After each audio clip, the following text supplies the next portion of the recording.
Welcome to Chillin' 101. We hope this video helps. You begin by proving the basics work. Inspect cables, router lights, and the PC's network jack because physical faults are common. Once done, open Control Panel to Network and Sharing Center and go to Change Adapter Settings. Make sure the adapter shows Enabled. If not, enable it.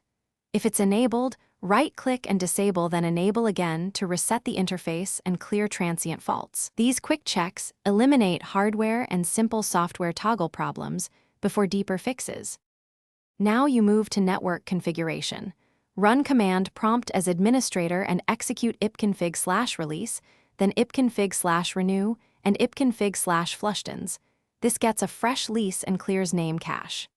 Next, run netch winsock reset and netch int IP reset to repair protocol stacks. Make sure to restart Windows after those commands. Also open services. MSC and confirm DHCP client and DNS client are set to automatic and started.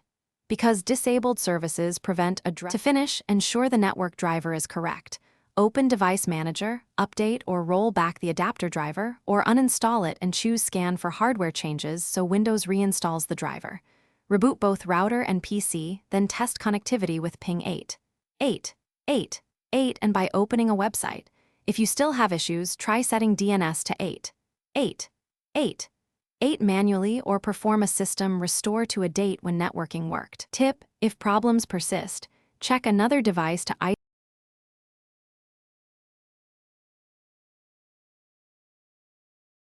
Thanks for watching. Consider subscribing if we helped you.